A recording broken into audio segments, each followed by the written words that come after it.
कैसे ये मन में आता है कि मुझे बच्ची नहीं चाहिए? कि महिला का वजन 8 से 10 किलो बढ़ना चाहिए ड्यूरिंग प्रेगनेंसी। तो यात्रा करने से आपकी चिकित्सा होती है। प्रेगनेंसी में 9 महीने तक बच्चे में खून जाता है। ईश्वर की रचना ऐसी है कि कम भी खून हो, जितना भी खून हो, मैक्सिमम बच्चे में जाए। कि उदर में से, पेट में से बच्चा लेना, उदर को चीरा लगाना, उसको कहते हैं उदर पाटन। ये सीजरियन भी कोई अमेरिका से नहीं आया, पश्चिम से नहीं आया, ये भारत ने किया था। श्रवण, छींके रोकनी नहीं, कभी छींक आती है तो रोकनी नहीं है। तृषा रोकना नहीं, क्षुधा भूख रोकनी नहीं, निद्रा रोकनी नहीं। अब ये है 2.5 महीने के बाद, दूसरा महीना शुरू होकर कभी भी कर सकते हैं। 2.5 से 3 महीने के बीच में होता है पुंसवन संस्कार। अब बच्चा तो ठहर गया, आपको मालूम नहीं है या होगा पता नहीं, ताज्जुब होगा। आपको डॉक्टर बताता है कि madam congratulation, now you are pregnant, ऐसा वो बताता है। आपको तो पता ही नहीं है, या तो बहुत अनुभवी महिला घर में है और खुद को लगता है महावारी तो आई नहीं, तो आपको बाय एंड लार्ज दूसरे महीने पता चलता है कि 1 महीने का गर्भ हो गया है। ये कितनी बड़ी समस्या है। ये पहले महीने का प्रोटोकॉल ही पता नहीं किसी को, क्या खाना क्या नहीं खाना, क्या सुनना। और या तो फिर यूरिन प्रेगनेंसी टेस्ट आज जो निकला है उससे पता चलता है। लेकिन वो भी मासिक नहीं आता, मेंसेस नहीं आता, तब करते हैं। तो एक्चुअली तो 1 महीना हो गया है तो, और डॉक्टर सोनोग्राफी करता है तो भी 15 दिन में पता नहीं चलता। आप डेली भी सोनोग्राफी करवाइए, जो करवाना नहीं चाहिए, लेकिन कोई भी बड़ा से बड़ा डॉक्टर वो उसको देखना है तो यूएसजी के जरिए देख सकता है, बड़े साधन से, 4D कलर डोपलर से भी, तो भी 15 दिन के बाद उसको पता चलता है। विज्ञान को, कहने वाले विज्ञान को, बताने वाली टेक्नोलॉजी को। लेकिन चरक ने लिखा है, महर्षि सुश्रुत ने, और आज हमारे डॉक्टर करिश्मा और हमारे जो शिष्य है वो बता देते हैं। क्योंकि चरक ने लिखा है सद्योग्रहित गर्भायाम लक्षणम। सद्य यानी अभी अभी जो प्रेग्नेंट हुई है उसके लक्षण क्या है, उसकी नाड़ी कैसी चलेगी, उसकी सांस कैसी चलेगी, उसकी राइट हैंड, हम पता चले कि बच्चा है या बच्ची है ये। लेकिन सुश्रुत ने लिखा है, चरक ने लिखा है कि अगर राइट में फरफराहट होती है और वो नाड़ी भी ऐसी चलती है तो बताना कि तुम प्रेग्नेंट हो और तुझे बच्चा होने वाला है, मतलब लड़का होने वाला है। अगर ये लेफ्ट होती है तो तुम प्रेग्नेंट हो अभी अभी और तुझे लड़की होने वाली है। इतने हद तक सूक्ष्म ज्ञान हमारे ऋषि मुनियों के पास था। हम इसको बहुत पसंद नहीं करते। एक तो कायदा के हिसाब से लड़का लड़की देखना ठीक नहीं है, अच्छा नहीं है, और दूसरा इतना सूक्ष्मता है भी नहीं, हमारे पास भी नहीं जितनी, लेकिन वर्णन तो है। लेकिन प्रेगनेंसी होती है वो तो हम बता सकते हैं कि 48 आवर्स में आपको बता सकते हैं कि madam congratulation, now you are pregnant. जो हमने विधि किया है वो सक्सेस हुआ है। तो ये ज्ञान की प्रक्रिया है और ये 2 महीना हो जाता है। उसके बाद फिर नेजल ड्रॉप्स, एक खास प्रकार के ड्रॉप्स डाले जाते हैं और कुछ विधियां हैं, कुछ मंत्र है, कुछ समिधा है। देखो मैंने बताया था पहले ही दिन कि यंत्र, तंत्र और मंत्र, मंत्र सिद्धि ब्रेन के ऊपर और आपके सेंसरी के ऊपर इम्पैक्ट करता है। यंत्र जो है वेदिका है, वेदिका हर विधि की अलग है। आपने देखा होगा वैदिक कुछ भी लेके यज्ञ कर देते, ऐसा नहीं होता। गर्भाधान के लिए वेदिका अलग बनाई जाती है। आपके पंडितों को पूछना, भूल गए हैं वो, रेफर करेंगे, आप बोलेंगे तो मानेंगे, हाँ सही बात है। लेकिन सब जगह ऐसे वेदिका यानी यज्ञ का वो जगह, तो गर्भाधान की वेदिका अलग, उसकी संहिता अलग, उसके मंत्र अलग, क्योंकि आपको कोई स्पेसिफिक प्रोसीजर करनी है। ऐसा नहीं कि गायत्री मंत्र बोल दिया, गायत्री मंत्र अच्छा है, महामृत्युंजय मंत्र अच्छा है, लेकिन कब बोलना वो मंत्र की ताकत होती है। अमंत्रम अक्षरो नास्ति, नास्ति मूलम वनौषधि, अयोग्य पुरुषो नास्ति, योजकस तत्र दुर्लभ। पता नहीं है, कोई भी अक्षर मंत्र नहीं है, ऐसा नहीं है। हमारे यहाँ तो अमंत्रम अक्षरो नास्ति, एक एक अक्षर, एकाक्षरी मंत्र होता है। जो बीज मंत्र होता है ना, एंग, रिंग, क्लिंग, एक एक अक्षर हमारे यहाँ, ओम एक अक्षर है तो मंत्र है। तो अमंत्रम अक्षरो नास्ति, कोई भी अक्षर मंत्र नहीं है। नास्ति मूलम वनौषधि, कोई भी मूल या पत्ता या जड़ औषधि नहीं है, ऐसा नहीं है। कोई भी मूल उठाओ, कोई भी पत्ता उठाओ। अयोग्य पुरुषो नास्ति, कोई भी व्यक्ति, कोई भी महिला, कोई भी पुरुष, कोई भी बच्चा अयोग्य नहीं है। लेकिन लास्ट लाइन तीनों को लागू होती है और वो है योजकस तत्र दुर्लभ। उसको समझने वाला, उसको अप्लाई करने वाला, उसको इम्प्लीमेंट करने वाला, उसको योजक बोला जाता है, एक्सपर्ट बोला जाता है। वो नहीं मिलता, वो मुश्किल से बनता है। तो पंडित हो गया, धोती पहन ली, इसलिए वो सब जानता है, ऐसा नहीं है। तो मंत्र की एक इम्पैक्ट होती है, उसको कौन सी सिस्टम में लाना है। जो मंत्र निकलता है वो मंत्र फोनेटिक्स है, इसलिए बोलते हैं अनाप शनाप मत बोलो, गलत मत बोलो। उच्चारण गलत करने से तो कितनी बड़ी बड़ी समस्याएं हुई है। मैं विषयांतर के भय से रोकता हूं, लेकिन एक उच्चारण के, और उच्चारण के, जैसे वाल्मीकि का रामायण का आपको मालूम है, वो तो मरा मरा मरा बोलता था, राम नहीं बोलता था, लेकिन वो साइकिल बन गई राम राम की, इसलिए फिर वाल्मीकि लुटेरा था, उसमें से वाल्मीकि ऋषि बन गए। लेकिन उच्चारण तो उसको ठीक नहीं है, वो तो लुटेरा था। लेकिन जब वो राम का सर्किट में आ गया, पहला म तो गलत हुआ, रा नहीं हुआ, लेकिन राम के बाद जो दूसरा म आया वो बोलता था तो मरा मरा मरा मरा, म से शुरू हुआ, लेकिन राम राम आता गया और उसके अंदर चेंज होता गया, और वो वाल्मीकि लुटेरे से वाल्मीकि ऋषि भी बन गया। तो ये हो सकता है, लेकिन वो मंत्र से ही हुआ, तो भी मंत्र से हुआ। गलत मंत्र शुरू किया, लेकिन उसको रिपीटेशन दोष नहीं लगा, रिपीटेशन से फायदा हुआ। तो क्या बोलना, कैसे बोलना, कब बोलना, वो एक होता है, विधि होती है। तो मंत्र, तंत्र, तंत्र यानी संविधा, कौन सा पेड़ के लकड़ी बोलना पाप है ऐसा है नहीं, एक्चुअली कौन से पेड़ जिसको संविधा कहते हैं, कभी पीपल की होगी, कभी दशमूल की होगी, तो हर बार, क्योंकि उसकी स्मोक से बॉडी में चेंज होता है, जो धूप होता है ना, घी जब आएगा उसमें, और उस जो वनस्पति है वो संविधा है, जो हम हवन की सामग्री होती है। हर जगह हवन की सामग्री कॉमन भी बताई गई हमारे यहाँ, दीवाने आम दीवाने खास है। जैसे कोई गायत्री मंत्र कर, कुछ भी करो तो जाओ तल आप कर सकते हो, लेकिन ये तो कॉमन है, आपको स्पेसिफिक चाहिए। आपको भावनगर जाना है, दिल्ली जाना है, तो दिल्ली का ही टिकट निकालना पड़ेगा। आपको जब गर्भाधान करना है तो वही संविधा डालनी पड़ेगी, उसकी वैदिका भी वही होगी, उसके मंत्र भी अलग होंगे। तो यंत्र तंत्र, और सब लोग जानते हैं नहीं, गर्भ संस्कार के बारे में कुछ भी बोलते हैं। संस्कार यानी तंदी बिंदी धोती चोटी, तो उनकी इंपैक्ट क्या है। और आप जाओ ब्रह्मवर्चस्व, हमारा ही स्टूडेंट है, कि कौन से धूप से कौन सी इंपैक्ट कौन सी सिस्टम में होती है, उसका रिसर्च होता है और होना चाहिए, और हमारे लोग जानते थे। तो ये पुंसवन के समय हम व्यक्ति का, बच्चे का पूरा सील्ड कर देते हैं एक प्रोसीजर से। उसमें दो काम होता है, एक उसको पूरी इम्यूनिटी मिलती है, कभी भी वो बच्चा अंदर भी खराब नहीं होगा, बाहर आने के बाद भी खराब नहीं होगा, और महिला की प्रेगनेंसी जो है वो ठीक रहे, अच्छी रहे, इसके लिए दूसरी विधि है, उसको पोमानता रहते लोग, उसको पुरुष बच्चा पैदा करने की विधि बोलते हैं। ऐसा होता भी है और ऐसा नहीं भी है, दोनों है। तो लक्ष्मणा के बीच के अगर ड्रॉप्स डाले गए और राइट में तो पुरुष होगा लक्ष्मणा का, अगर लेफ्ट में डाला गया तो वो विधि थी। वो आज भी कर सकते हैं, क्योंकि विज्ञान में कोई बदल नहीं हुआ, लेकिन कायदे में बदल है। अभी आप ये नहीं कर सकते लीगल, क्योंकि भारत का कायदा आपको ये सपोर्ट नहीं करता। एज ए पब्लिकली हम नहीं कह सकते, लेकिन इंडिविजुअली आपका राइट भी है, आपकी चॉइस भी है। माता पिता को क्या चाहिए, इच्छताम यादृशम पुत्रम। अगर हमारे आचार्य ऐसी घोषणा करते हैं कि इच्छताम यादृशम पुत्रम, आपको क्या चाहिए, कैसा चाहिए, वो आपका अधिकार है। ये वेद, ये भारत, हमारा ज्ञान, हमारा सार्वत्रिक यूनिवर्सल संविधान हमको आदेश देता है, न सिर्फ प्रेरित करता है। हमें पता नहीं, और हम वो किसी ने बनाए हुए कायदे का पालन करते हैं, लोग पकड़े जाते हैं, लोग खराब भी करते हैं।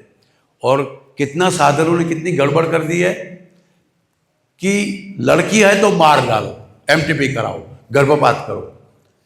ये 1000 साल की समस्या है, पहले तो थी नहीं।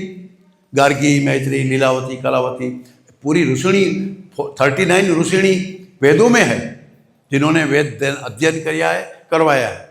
भारत में ऐसा पुरुष स्त्री का कोई भेद तो था नहीं, हम तो अर्धनारी नटेश्वर बोलते थे। तब तो पूर्ण होता है जब शादी करता है पति पत्नी बनता है तब वो ईश्वर का स्वरूप पाता है, इसलिए शादी करनी चाहिए। तब तक वो नहीं है, उसको अधिकार नहीं है, न यज्ञ करने का अधिकार है, न कुछ करने का, अकेला कुछ नहीं कर सकता। तब राम की बात मालूम है ना, सीता नहीं थी तो सोने की मूर्ति का प्रतिष्ठापन किया गया और फिर यज्ञ किया गया, आह्वान किया गया, हे माता सीते पधारो।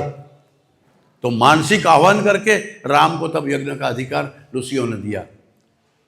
वैसे पब्लिक लैंग्वेज में बोले तो सीता को निकाल दिया था धोबी के कहने से, ये पब्लिक लैंग्वेज है। तो पुरुष होना या स्त्री होना एक तो हमारे हाथ में नहीं है, नहीं होना चाहिए। लेकिन अगर एको ही धर्मपुत्रस्य कामजान इतरान विदु, शास्त्र कहता है कि जो पहला बच्चा पैदा होता है वो पुरुष है या स्त्री है, वो धर्मपुत्र है। पुत्र यानी मेल फीमेल नहीं, पुत्र यानी आपका बच्चा। पहला जो बच्चा है वो धर्म कार्य के लिए है, वो करना ही चाहिए। कामजान इतरान विदु, उसके बाद जो आपको बच्चा चाहिए वो आपकी कामना से।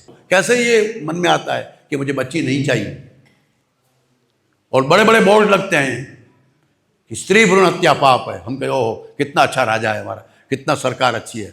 आप खुद गलत बोलते हैं, कुछ करते हैं, और सरकार बोलती है कि स्त्री भ्रूण हत्या पाप है।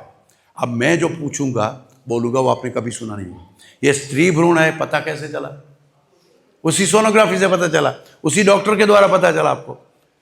तो ये साधन, ये आपका ज्ञान सो कॉल्ड डॉक्टर वाला, ये तो पाप का है। और वेदों में भी बोला गया, हमारे देश में कहा गया, क्या बोला गया कि भ्रूण हत्या पाप है।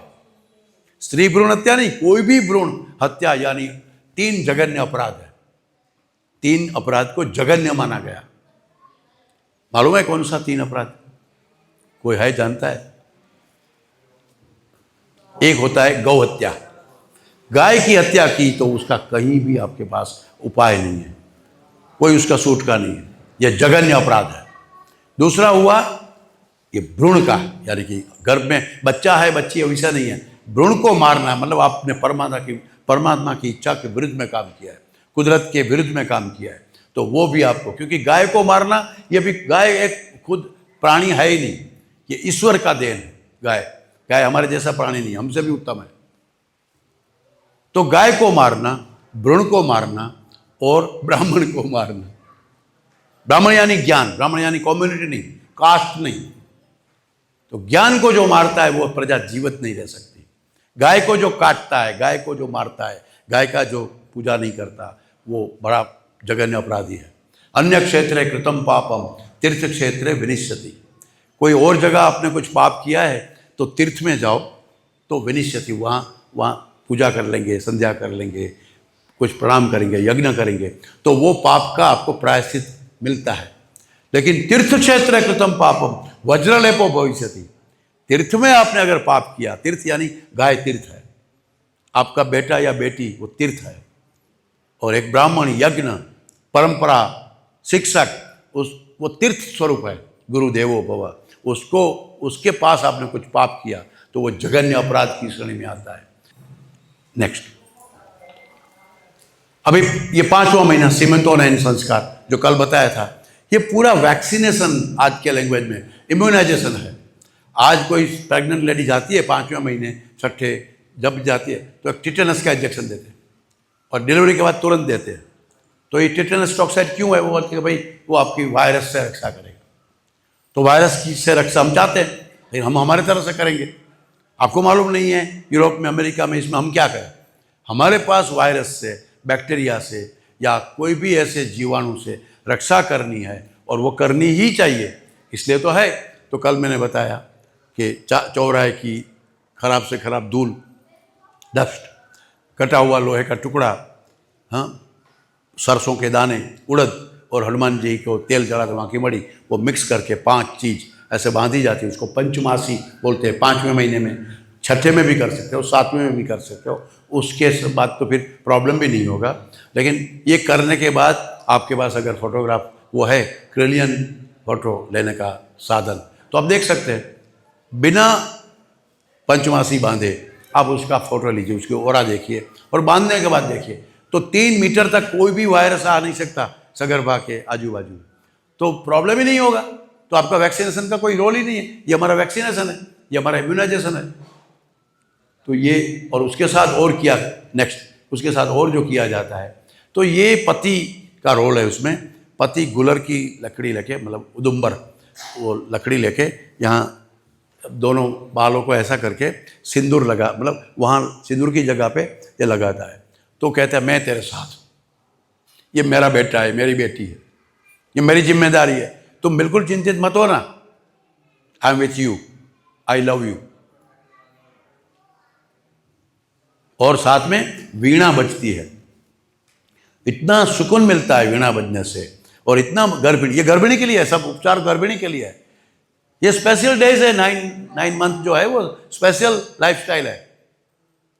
एंजॉय करते हैं हमारी प्रेग्नेंट लेडी, भारत की प्रेग्नेंट लेडी, क्योंकि उसके यहाँ एक महान पवित्र आत्मा का अवतरण होना था, इसलिए उसको बड़ा सुकून मिलता था जब इसके साथ ये किया। और साथ में सीमंतन, यानी कि बच्चा जो होता है उसका स्कल बंद बाद में 5वें महीने के बाद होता है। जो खोपड़ी होती है ना, जो खोपड़ी एक बार बंद हो गई, जो संस्कार अपने डाल दिया, तो वो उसका सिंबॉलिक भी है। उस समय 5वें महीने में ब्रेन का ऊपर का कवच, जिसको हम खोपड़ी बोलते हैं, स्कल बोलते हैं, वो सेट होता है उस समय। नेक्स्ट, तो जो नाद संस्कार का म्यूजिक से क्या सेप बनता है ब्रेन में, क्या इम्पल्सन्स होते हैं, उसके ऊपर रिसर्च हो रहा है। ऐसा नहीं कि ये सब हम बोलते हैं, भारत के लोग, दुनिया के लोगों को भी अभी इंटरेस्ट पड़ा है, वो कुछ हमसे सीख रहे हैं, हमसे समझ रहे हैं। तो आपके पास तो होना चाहिए वो ज्ञान। नेक्स्ट, अब ये देखो, ये सब अनपढ़ महिला है, वो गर्भद्रोण सूक्त पढ़ती है, भगवत गीता पढ़ती है, हम उसको बताते हैं, वो उसका लिखा हुआ देते हैं, जो थोड़ा देख सकती है, पढ़ सकती है, नहीं तो लेकिन सुनना है और पढ़ना है, और ऐसे देख के पढ़ना है। तो उसकी इम्पैक्ट बच्चे में होती है, वो पढ़ी नहीं है तो भी देखती है, वो संस्कृत अक्सर सुनते हैं और बोल भी सकती है, तो करते हैं। तो इन सब महिलाओं के बच्चे मल्टी लैंग्वेज को आती है। बच्चे जो जन्मे ना, ऐसे 82 बच्चे हमारे पास है जो उसकी माता पिता अनपढ़ है, लेकिन बच्चे संस्कृत बोलते हैं, इंग्लिश बोलते हैं, मराठी बोलते हैं, गुजराती तो बोलते ही है, मल्टी लैंग्वेज, और जल्दी आ जाता है, देख के बोलने लगता है। कई स्कूल में नहीं गया है, हमारी पूरी सिस्टम वीरेंद्र भाई देख के आए, हम इतना स्कूल के ऊपर जोर नहीं देते। हम अनौपचारिक शिक्षा जो पहले भारत में दी जाती थी वो हम करते हैं, उसके बाद की व्यवस्था भी हमारी है, कहाँ पढ़ेगा, कैसे पढ़ेगा।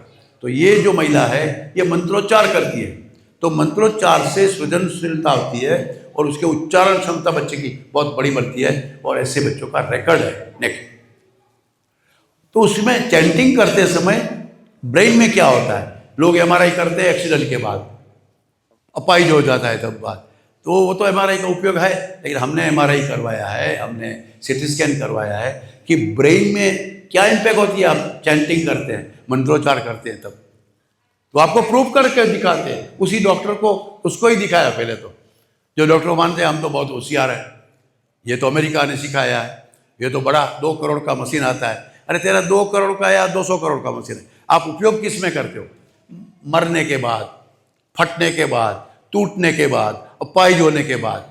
हम तो उस मशीन का उपयोग करके आपको दिखाते हैं। देखो, मैं जब 21 साल का था, इंटर्नशिप में था, तब मेरे मन में वही आता था कि ये मेरा नस्य कर्म कहाँ जाता है।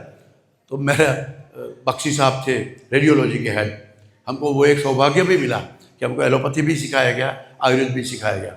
तो रेडियोलॉजी मेरी हॉस्पिटल में रेडियोलॉजी का मशीन था, हम एक्सरे करते थे उस जमाने में, आज से 35 साल पहले।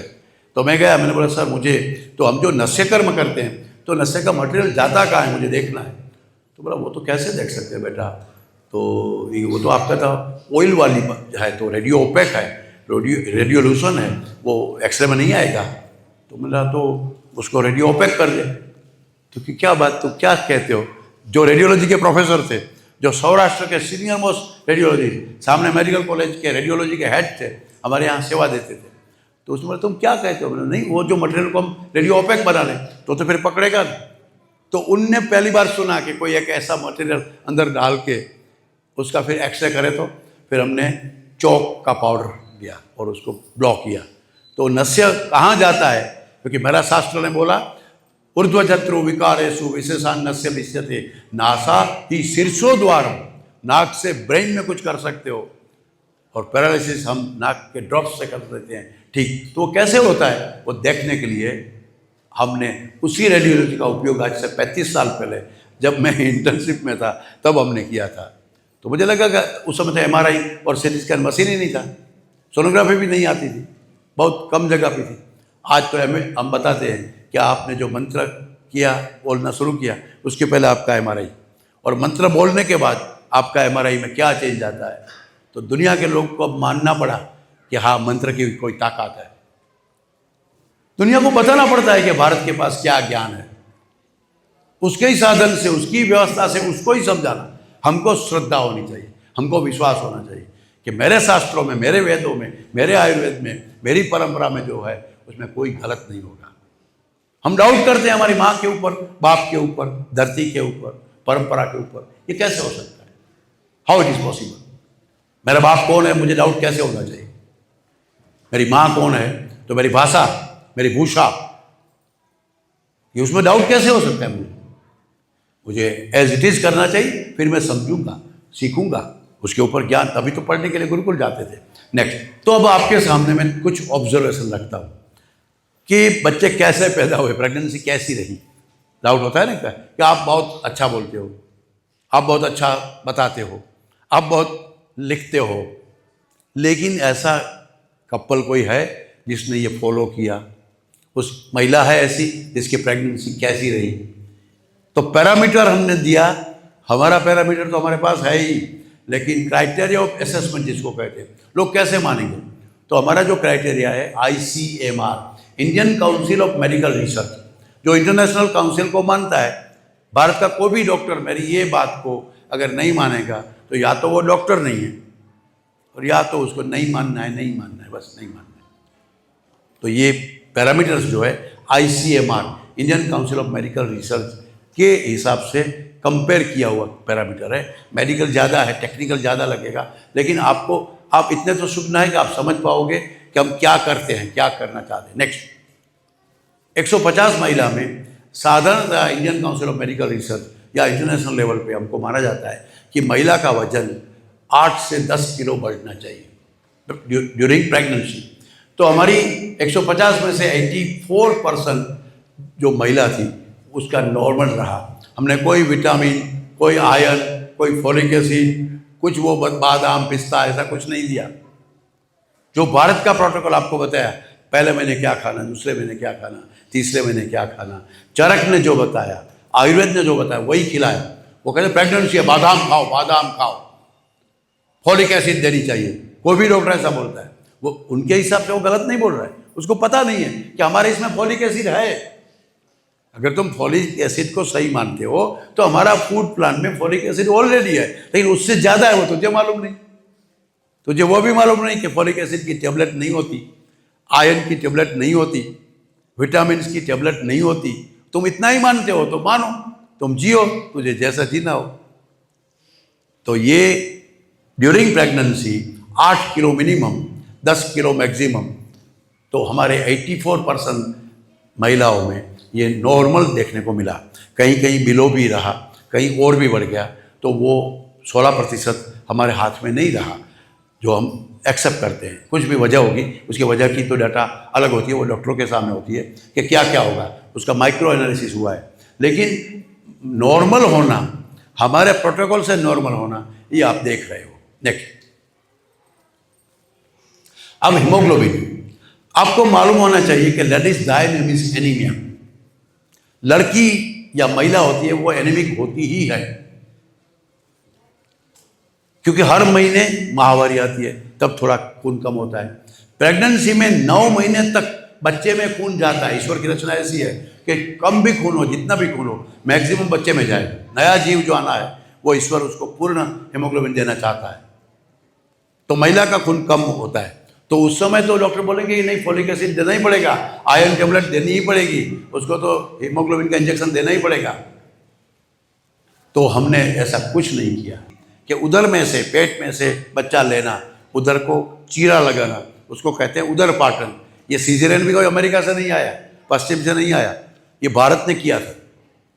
तो कुछ जगह ऐसी होती है, कुछ समय ऐसा होता है जब बच्चा को ऊपर से लिया जाता है, सर्जरी करके लिया जाता है, वो भी आपके पास, आप बोलते हो को हम करते हैं, ऐसा नहीं है, वो भी हमारा वैद्य कर सकता था। हाँ, हमने नहीं की है, मुझे नहीं आती, हमारी डॉक्टर करिश्मा जी को नहीं आती, हम करते नहीं, क्योंकि हम तो नॉर्मल के लिए ट्राई करते हैं। और जब पता ही है कि इसको बच्चा सीधा नहीं आएगा, उसमें अलग प्रोसीजर है, तो हम पहले से ही बता देते हैं कि यू गो फॉर सर्जरी, नहीं तो आपको और पीड़ा हो सकती है, या बच्चा जा सकता है, या माँ को दिक्कत हो सकती है, ये इसलिए हम भेज देते हैं। लेकिन हमारी नॉर्मल डिलीवरी की ये ताकत है, ये प्रोसीजर की। नेक्स्ट, वो कहते हैं ठीक है आपने प्रेग्नेंट लेडी को तो ठीक रखा, लेकिन जन्मा जब बच्चा तो रुष्ट पुष्ट था कि नहीं? हाँ, या बच्चे देख भी रहे हैं, लेकिन इंडियन नॉर्मल है 2.5 kg से 3.5 3.5, 2.5 kg भी नॉर्मल है, 3.5 kg तक नॉर्मल है, 3.5 से ज़्यादा है तो एबनॉर्मल तो नहीं है, लेकिन हमारे देश में ज़रूरत नहीं है उसकी। और 2.5 से नीचे है तो वो अंडरवेट है। तो ये आप देख लीजिए 84.8% हमारे जो जन्मे हुए बच्चे दे वर नॉर्मल। तो उसको दिक्कत होनी चाहिए थी ना, अगर आपका आयरन टेबलेट, विटामिन नहीं खिलाया, बादाम नहीं खिलाई। हमने बादाम खिलाई है 7वें महीने में। कब खिलाना है, उसका रोल कब है और कैसे खिलाना, वो सब शास्त्रों में लिखा है। हर महीने प्रेग्नेंट लेडी का हमारी डॉक्टर करिश्मा बहन से या हमारी जो गायनेकोलॉजिस्ट है आयुर्वेद की, उससे संवाद होता है। तो ये बच्चे का वेट। नेक्स्ट, तुरंत हमको बच्चे को जो दूध पिलाना है, जो दूध पिलाना वो क्यों है मालूम है? सिर्फ बच्चे का फूड है ऐसा नहीं, वो तो 6 महीने तक है, लेकिन शुरू का जो दूध है वो है इम्यूनोग्लोबिन है।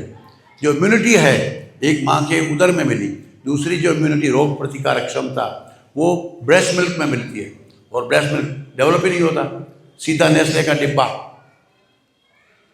ये इतनी गलत फहमी में हम पड़े हैं।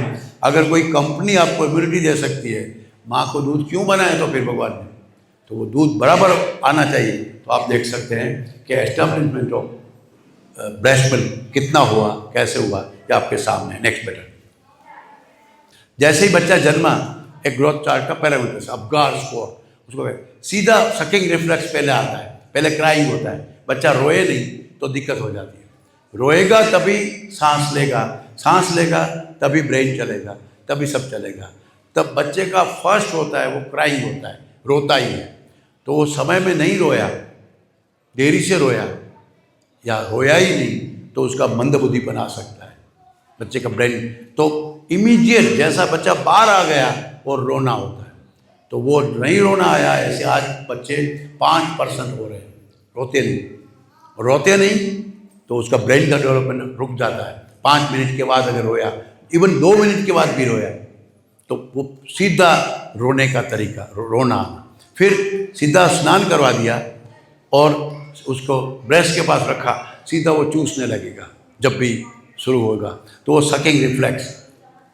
फिर 1 महीने के बाद ऐसा नेक होल्डिंग, उल्टा जाना, फिर खड़ा होना, मतलब बैठना, चलना, वो पूरा 1 साल का प्रोटोकॉल है। उसमें कहीं भी हमारा बच्चे का माइलस्टोन पीछे नहीं रहा, आगे रहा। दांत आते हैं ना, जब दांत एक तो समय पे आना चाहिए, और जो महीने दांत, आपको महिलाओं के लिए जानकारी के लिए, जिस महीने में मतलब 5वें महीने में अगर पहला दांत आया तो वो दांत 5 दिन में आ जाएगा, और 5 साल तक पूरा आ जाएगा। 6ठे महीने आया तो 6 दिन लगेगा, और 6 साल तक सब दांत आ जाएंगे। ये क्राइटेरिया है।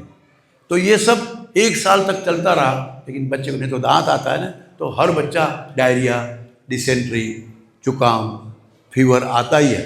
इसलिए महर्षि सुश्रुत ने, महर्षि कश्यप ने खास बोला है, पृष्ठभंगे बिडालानाम बहिर्णाम च शिखोद्गमे दंतोद्भेदे च बालानाम किम रोग अवसीदति न अवसीदति।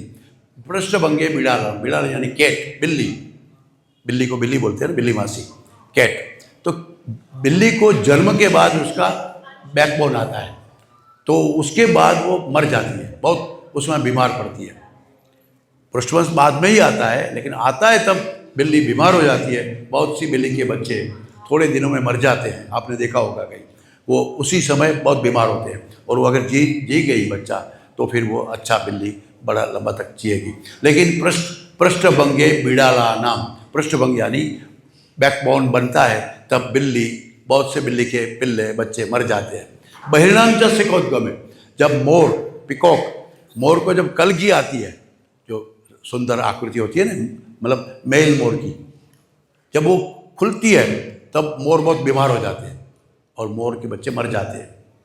और वो अगर खिल गई और बीमार नहीं हुआ मोर का बच्चा, तो वो बड़ा कड़ा करेगा, वो बड़ा अच्छा सुंदर दिखेगा, ऐसा शास्त्रों ने बताया है। और तीसरा बच्चा बताया कि दंतोद्भेदे च बालनम, उसी समय उसी तरह बच्चों के जब दांत आते हैं तब कौन सा रोग नहीं होता। शास्त्रकार हमको पूछता है, माँ को पूछता है कि जब बच्चे को दांत आते हैं तब उनका सर्दी, जुकाम, डायरिया, डिसेंट्री, बुखार, कुछ न कुछ तो होगा ही। लेकिन ये बच्चों की माँ को आप पूछिए, शास्त्रकारों के वचन से हिसाब से कि बहुत तंदुरुस्त है, सुंदर है, मजबूत है, जिसकी प्रेगनेंसी ठीक रही है, उस बच्चे को ही दांत आने के समय दिक्कत नहीं हुई है। टोटली रिकॉर्डेड है ये। 100 माँ को आप पूछ लीजिए कि इस बच्चे को दांत भी आए तब कुछ नहीं हुआ, आज भी कैसे गोरे चिट्टे हट्टे कट्टे हैं बच्चे। आपको मैं 1-2 एग्जाम्पल भी देने वाला हूँ। नेक्स्ट, कि जो 150 बच्चे जन्मे हैं उसमें से पहले 3 महीने में कोई बच्चे को हॉस्पिटल जाना पड़ा बुखार की वजह से, डायरिया की वजह से, मैं हॉस्पिटल जाए डॉक्टर के पास, सिंपल। तो कितने बच्चे गए देख लीजिए, 6 बच्चे। और 6 महीने में किसी को जाना पड़ा, जिसको एडमिट करना पड़ा। और 87% बच्चों को एक भी बीमारी पूरे साल में नहीं हुई। कोई पेडियाट्रिशियन के पास गए ही नहीं, कोई दवाई का ही खर्चा नहीं, क्योंकि बच्चे की इम्यूनिटी ठीक करती है। बच्चा पहले से ही मजबूत है, गर्भ से ही मजबूत है, जो चाह ऐसा ही बनाया गया है। तो ये आजकल आप देखिए आपके बच्चे की कितनी हॉस्पिटल विजिट होती है।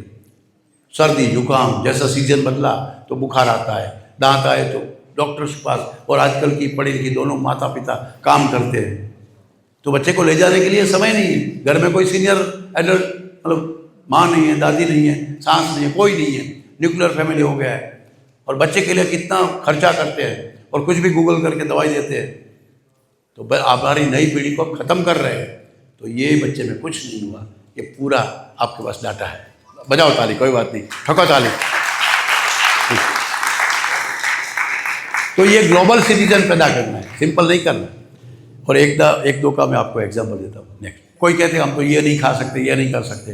तो शास्त्रों ने एक चरक संहिता ने दिखाया कि भाई आपको ये देना चाहिए, इसको जीवनीय गौण या पृष्टिपर्णी, सालीपर्णी। तो हमने उस मेडिसिन का गाय के दूध के साथ मिला के उसके ग्रेन्यूल्स बना दिए, तो हम दूध में मिला के वो देते हैं। क्योंकि आजकल काढ़ा बनाना पीना मुश्किल भी है। और मेरे इसके ऊपर ही बच्चों ने MD किया, M.Pharm किया, PhD किया कि ये ठीक कर रहे हैं ना, हम शास्त्रों में कुछ नया ऐड कर रहे हैं, गलत तो नहीं कर रहे हैं ना। शास्त्र आज्ञा लेके शास्त्रों ने तो बताया है, एतावत विसजाम कार्यम रोगे रोगे यथाविधि। वैद्य ने अपने, प्लीज बेटा, हाँ बस स्थिर करो। तो एतावत विसजाम कार्यम रोगे रोगे यथाविधि, वैद्य ने अपनी प्रत्युत्पन्न मति के हिसाब से आपको आगे बढ़ना चाहिए। हमको रास्ता भी दिखा दिया कि ऐसा करो, ऐसा करो, ऐसा करो। और तुझे लगता है कि तुम और आगे बढ़ना है तो तुम्हारी इच्छा से इस तरह से आगे बढ़ो। तो हमने उसमें एड ऑन किया है कि आज की लड़की, आज की महिला, आज की प्रेग्नेंट लेडी कुछ नहीं कर सकती। ये किसको प्रेजेंटेशन बताएंगे? ये बुक है इंग्लिश में, in the warm divine journey of 9 month मेरी किताब है, आप गूगल करके देख सकते हैं कि 9 महीने की डिवाइन जर्नी है। वो कैसे फील करना, उसमें क्या क्या करना, फर्स्ट मंथ सेकंड मंथ क्या खाना, कौन सा योग, कौन सा प्राणायाम। और हिंदी में है करिश्मा बहन की उत्तम संतति का विज्ञान। पहले कुछ जानना है, सीखना है, बताना है। तो ऐसी तो बहुत है, सिर्फ एग्जाम्पल के लिए। और ये जो प्रोडक्ट है वो संपूर्ण GMP स्टैंडर्ड है, शास्त्रीय है, उसमें कोई हमने ऐड नहीं किया, सिर्फ स्वरूप बदल दिया, ग्रेन्यूल्स बना लिए, जैसे बॉर्नवीटा होता है इतना ही। तो पैलेटेबल हो जाए और थोड़ा लेने में सुविधा हो, डिस्पेंस कर सकते हैं, ऑनलाइन मंगवा सकते हैं। तो कभी कभी क्या होता है कि भाई हम नहीं जा सकते और हर जगह मिलता नहीं, तो ये सुविधा के लिए है, ये मार्केट के लिए नहीं, आपको बताने के लिए है कि कुछ ऐसा है विकल्प, तो आपके प्रश्न कम हो जाए। नहीं तो कहता है ये कैसे करेंगे, हम जा नहीं सकते, हम गरीब है, हाँ भारत गरीब है, तो गरीबों के लिए भी व्यवस्था है। यहाँ गरीब था उधर इसमें होता ही नहीं, विनोद भाई कल पूछ रहे। नेक्स्ट 12 मैगजीन्स में, 12 मैगजीन्स यानी prestigious, Boston times, American times, इसमें हमारी स्टोरी छपी है। अब ये 2 चित्र है, ये बताता हूँ। पहले दूसरे वाला जो है, माता पिता के साथ एक लड़की खड़ी है, आरती करके एक लेडी आई करिश्मा बेन के पास, मेरी जो परम शिष्या है, जो वो पूरा पहला ज्ञान जिसने लिया, आज जो अच्छी प्रैक्टिस करती है, वो ऐसी एक जादूगरनी है, नाम करिश्मा है, वो करिश्मा करती है। उनके बच्चे कैसे करिश्मा करते हैं वो बताता हूँ मैं। आरती करके एक लेडी आई कि मैडम मुझे तो बच्ची चाहिए। तो वो होगा जो तुम क्यों, ये तो ईश्वर की रचना है, अभी अभी शादी हुई थी, तुमने मुझे तो बच्ची ही चाहिए। तो नहीं होगी, तुम प्रोटोकॉल फॉलो करो ना, तुम शरीर शुद्धि करो, जो मैंने बताया वो करो, ये करो, होगा। तो नहीं, बच्ची ही चाहिए, और ऐसी बच्ची चाहिए। तो मैं जब शादी करने लायक हो रही थी, मुझे लगा कि मैं अभी कॉलेज में हूँ, अभी और पढ़ाई करूँगी, और मुझे स्पोर्ट्स का बहुत इंटरेस्ट था, मैं थोड़ी खेलती भी थी, और मुझे तो स्पोर्ट्स वूमन बनना था। लेकिन अब पापा तो इंडस्ट्रियलिस्ट है, वो कहते हैं कि नहीं बेटा, तू अभी शादी कर ले, तेरी उम्र हो गई। और मेरी शादी अभी अभी हो गई है, मैं ना भी नहीं कह पाई, और पिता का माता का आज्ञा होती है, लेकिन मेरी बच्ची चाहिए, और मुझे मेरी बच्ची जो मैं नहीं कर पाई, वो मुझे स्पोर्ट्स वूमन बनानी है। तुम्हारा बारे में सुना है, जानी सर तो मिलते नहीं, जानी सर तो गए हैं ऋषिकेश, आनंद धाम में हैं, तो आप मुझे सिखाइए। तो करिश्मा ने बोला, ऐसा हम नहीं करते, अच्छा बच्चा पैदा करना बेस्ट प्रोजेनी का शास्त्र का आह्वान है, ऐसे सचिन तेंदुलकर और स्पोर्ट्स वूमन। लेकिन फिर मुझे फ़ोन किया, बोला ना बेटा, उनका अधिकार है, इच्छेताम याद संपुत्रम, अगर वो माँ चाहती है तो तुम कर सकते हो, लिखवा ले कि ये मैंने बताया है, इसलिए डॉक्टर ने किया है, तुमने नहीं किया है, लेकिन उसकी चाहत है। ऐसे हमने अंडरटेकन किया, जैसे डॉक्टर सर्जरी से पहले लिखवाते हैं ना कि इस सर्जरी में आपकी मौत हो सकती है, साइन कर दो। तो हमने साइन ऐसे करवाई है कि ये जो प्रोसीजर कर रहे हैं उसमें आपको चाहे ऐसा संतान हो सकता है, और फिर कवर बंद कर देते हैं और बाद में खोलते हैं। तो ये गारंटी होती है हमारी, हम ऐसे अंडर साइन नहीं कर रहे, मजा ही बोल लगाओ ताड़ी, क्योंकि ये साइन महर्षि चरक ने किया है, आत्रेय ने की है, ये हितेश जानी की, करिश्मा नारवानी की साइन नहीं है, ये हमारे वेदों की है। तो मैंने तुम करो। तो सर फिर आपने बताया था कि ऐसा सब कुछ भी लेके आएंगे, मुझे तो मेल चाइल्ड चाहिए। तो मतलब उस समय मैं बात करूँगा, अभी तुम उसको बोलो कि नहीं, तुम तेरी इच्छा है ना करेंगे। प्रोसीजर फिर उसकी थोड़ी अलग हुई, आरती की, प्रेगनेंसी की जो बाकी प्रोटोकॉल तो है, जो शरीर शुद्धि, नाड़ी शुद्धि, लेकिन उसके लिए जो प्रोग्राम बनाया, ये उनकी बेटी हुई हिया, 11 साल की अभी हो गई है, और उनके पास स्केटिंग के नेशनल लेवल के 25 मेडल्स हैं। अब उनको पूछिए जरा, उसको आरती को फ़ोन करिए, नंबर है हमारी बुक में, और आज शायद मेडल बढ़ गए होंगे, आज जो मैं बोल रहा हूँ। ये स्टोरी छपी है, स्टोरी भी इंडियन एक्सप्रेस में आप पढ़ सकते हो। अब उससे और नया जादू आपको दिखाऊं, करिश्मा का जादू, वेदों का जादू। ये जो लड़की है घोड़े पे बैठी है, आपको कितने साल की लगती है? करीबन करीबन है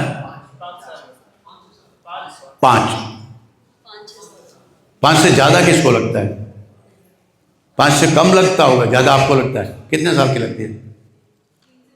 हैं? नहीं बोली जरा, आप सुना, लाउड बनिए उसका, क्या बोलती है दादी? 15 साल, 6 साल, चलो तो 5-6 दोनों हम कंसिडर करते हैं। अभी ये कनाडा का चित्र है, ये लड़की का नाम है पवित्रा, उसकी माँ और उसका बाप दोनों हमारे RSS के स्वयंसेवक थे, जामनगर की रिलायंस इंडस्ट्री में दोनों सॉफ्टवेयर इंजीनियर थे। और उनको लगा कि जानी सर, मेरे साथ परिचय था, उन्होंने सर हमको बच्चा चाहिए और हम प्रेगनेंसी का जो प्लान है वो करेंगे। उस समय वो इंडिया में थे, भारत में थे, रिलायंस कंपनी में काम कर रहे थे। तो पूरा प्रोटोकॉल फॉलो किया और जो बच्ची पैदा हुई उसका नाम रखा पवित्रा। और फिर वो अभी कनाडा में है, वो 1 साल की भी नहीं थी तब लेके वहाँ उनको अच्छा जॉब मिला है, जो भी उनकी इच्छा होगी, अभी कनाडा में है। उसका वीडियो भी है यूट्यूब में। तो ये कनाडा में थी तब, ये 5 साल की है, ये जो चित्र लिया गया है तब 5 साल की है। अब कनाडा में 7 साल पहले घुड़सवारी की मनाही है बच्चे को, कि भाई आपका बच्चा घोड़े पे बैठेगा, हॉर्स राइडिंग करेगा तो उसकी रीढ़ की हड्डी बिगड़ सकती है, इतना सॉफ्ट होता है उसके मसल। हम लोग तो पता नहीं है, और हम लोग को पता नहीं है या तो हमको प्रॉब्लम भी नहीं है, हमारे बच्चे तो ऐसे ही पैदा होते हैं। लेकिन कनाडा के बच्चे, कनाडा का रूल है ऐसा कि बच्चे को 7 साल की हो जाएगी फिर ऑफिस अकेला हॉर्स राइडिंग करने को मिलेगा। तो ये तो 5 साल की थी स्कूल में, और उसने जिद की कि मुझे तो घुड़सवारी करनी है। तो उसके टीचर ने ना बोला, तो आके घर में रोई माँ के पास कि मम्मी मुझे तो घुड़सवारी, तो नहीं बेटा रूल है, नहीं मुझे तो करनी है, क्योंकि नहीं रूल है। फिर प्रिंसिपल को मिले कि मेरी बेटी को करने दीजिए ना, क्योंकि रूल है यानी क्या है, क्योंकि रूल ऐसा है कि हमारा मेडिकल बोर्ड कहता है कि 5 साल की बच्ची का ऐसा बोन ठीक नहीं होते, तो आपके बच्चे को इंजरी हो सकती है घुड़सवारी में, परमानेंट डैमेज भी हो सकता है, तो वी कांट डू। तो बोला कि भाई, लेकिन फिर उसको याद है कि हमारे देश में तो करते हैं भारत में। और करिश्मा बहन को फ़ोन किया कि करिश्मा बहन ये मुझे मेरी बेटी को बहुत इच्छा हो रही है और ये स्कूल वाले ना बोलते हैं। तो कह नहीं, आपकी बेटी के मसल्स में और हड्डी में कुछ नहीं होगा, आप करिए। तो उसने बोला हमारा मेडिकल बोर्ड ना बोलता है, तो हम तो हमारी स्कूल के हिसाब से, आपकी डॉक्टर बोलती है उसमें क्या हुआ, भारत की डॉक्टर तो बोलेगी, हमारा डॉक्टर ना बोलता है। तो करिश्मा बहन ने बोला, मुझे पूछा कि सर मैं इसको एक और बताना चाहती हूँ, बताओ। मुझे बताओ। तो आपका मेडिकल बोर्ड उसका एग्ज़ाम करे, स्पेशल एग्ज़ाम ले, उसका हड्डी को चेक करे, उसका फिजिकल बॉडी को चेक करे, और फिर तय करे कि इस बच्ची कर सकती है कि नहीं कर सकती। आपका जनरल रूल बराबर है। तो मेडिकल बोर्ड बिठाया गया अलग से, वो लोग थोड़ा मानते भी हैं। उनको जब रिक्वेस्ट की गई, उसको समझाया गया कि हमारा प्रोटोकॉल ही अलग है, ये प्रेगनेंसी का प्रोटोकॉल है, ये सब भेजा गया कि कैसे कैसे किया था इस महिला ने प्रेगनेंसी के समय, कैसे पैदा हुई है। और ऐसा था कि एक वैक्सीन भी नहीं लिया इसने, वो भी लिख के भेजा था। तो वो डरे थे, लेकिन उसने माता पिता ने कि नहीं तो हम हमारी बच्ची को उठा लेंगे, हम वापस भारत चले जाएंगे। तो उसको लगा ये तो बड़ा कनाडा का अपमान है और इनका अधिकार है, इंडिविजुअल राइट पे वो थोड़ा ध्यान भी देते हैं। तो मेडिकल बोर्ड बिठाया गया। मेडिकल बोर्ड ने उसकी हड्डियों को देखा, ऑर्थोपेडिक सर्जन ने देखा, न्यूरोलॉजिस्ट ने देखा, पेडियाट्रिशियन ने देखा, सोशियोलॉजिस्ट ने देखा, सोशल काउंसलर ने देखा, प्रिंसिपल भी उस बोर्ड में बैठी थी, उसको उसकी क्लास टीचर भी बैठी थी, उसको कुछ एक्सरसाइज कुछ वो सब करवाया गया। पर मेडिकल बोर्ड ने बोला शी इज़ फिट फॉर घुड़सवारी, तो उसको घुड़सवारी करने को मिली। उनका रूल तोड़ा गया, कनाडा का रूल टूटा, क्योंकि गर्भ संस्कार हमारा था, भारत का। तो ये ताकत है हमारे में, बाकी क्या है, भारत कुछ भी कर सकता है। भारत आज भी विश्वगुरु है। अब कनाडा को ठीक कर दिया तो विश्वगुरु नहीं है हम, हमारी बात नहीं मानी, विश्वगुरु के लिए क्या करना पड़ता है? वो कोई बाइडेन आके आपको तिलक करेगा कि आप विश्वगुरु हैं, वो सर्टिफिकेट देगा? तो ये नॉनसेंस बातों में कब तक फंसे रहोगे? आपके पास ज्ञान है, ज्ञान की तलवार है, जिसमें लोग मरते नहीं, लोग समझते हैं, लोग खुश होते हैं ज्ञान से। नहीं ज्ञान है न सब पवित्रम या विद्यते। नेक्स्ट, गर्मी है तो ऐसी चाहिए, ठंडी है तो हीटर चाहिए, भूख लगी है तो खाना चाहिए, प्यास लगी है तो पानी चाहिए। तो भौतिक जो है चीज़, वो भौतिक को अच्छा लगता है, अन्वय को उसको अच्छा लगता है, लेकिन वही मन को वो नहीं चाहिए। मन यानी सूक्ष्म शरीर, उसको वो फूड नहीं चाहिए एक्चुअली। मैं उसको अलग ढंग से समझाऊं, जैसे कि किसी का बर्थडे है, उसका प्यारा श्रीखंड है या कुछ आइसक्रीम है जो उसको मन भावन है, उसके हर मित्र पत्नी परिवार के साथ वो खा रहा है, प्यारे लोग हैं, परिवार के लोग हैं, मित्र है, मन भावन चीज़ खा रहा है, उसको पसंद भी है और वो अच्छा भी है। लेकिन अचानक मैसेज आया कि उसके बेटे को एक्सीडेंट हुआ है, तो वही आइसक्रीम, वही प्यारे लोग सबको छोड़ के वो भागेगा उनके बेटे के एक्सीडेंट की जगह। तो वो शरीर को जो सुख दे रहा था वो मन को सुख नहीं दे रहा है। मन का सुख कुछ अलग था, बेटे का एक्सीडेंट उसके लिए दुख बन गया, वो कहीं दूर पड़ा है, यहाँ साधन पड़े हैं, एसी है, पार्टी चल रही है। तो शरीर को सुख चाहिए, मन को आनंद चाहिए, और जो आत्मा है या अंदर का जो है, जिसके बारे में ज़्यादा मैं नहीं बोल सकता, उसको तो परमानंद चाहिए। तो शरीर का फूड, शरीर की व्यवस्थाएं अलग होती है, मन की व्यवस्था अलग होती है, ये बेस लाइन है। नेक्स्ट, तो body mind spirit is equal to you, मतलब वी, एक बॉडी है, एक माइंड है और एक स्पिरिट है।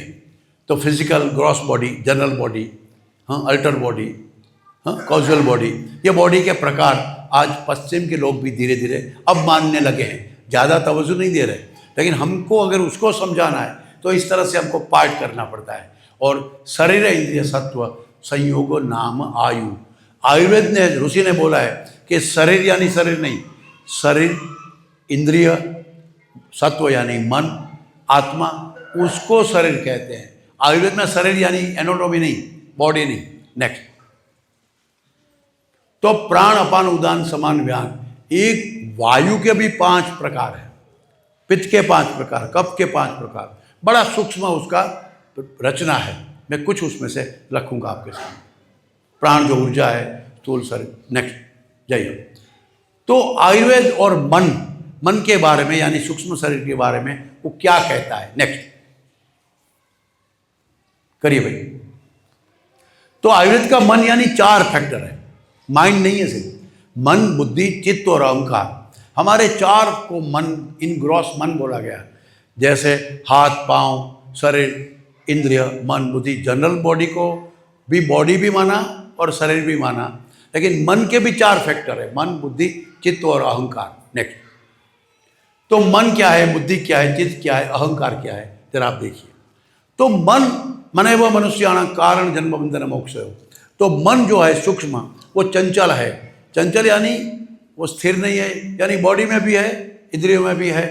तो आत्मा इंद्रिय का संयोग जब वो करता है, अणुत्वम च एकत्वम च मन गुण, मन का गुण ये है, वो अणु भी है और एक भी करता है। जैसे कभी हम देखते रहते हैं, अचानक कोई बाजू में से, लेकिन मैं उसको देखता हूँ राजश्री को, तो मुझे ये बच्चा दौड़ रहा है पता नहीं चलता, आँख तो देख रही है लेकिन मेरा मन उससे कनेक्टेड नहीं। कभी माँ कहते ना, तुम मेरी बात क्यों नहीं सुनती? तो माँ सुनती हूँ, नहीं सुना तूने? तो माँ को पता चल गया कि वो सुनती नहीं है, तो बहरी नहीं है वो लड़की, लेकिन वो ध्यान नहीं दे रही है। तो hearing, listening and understanding 3 procedure कान से होती है।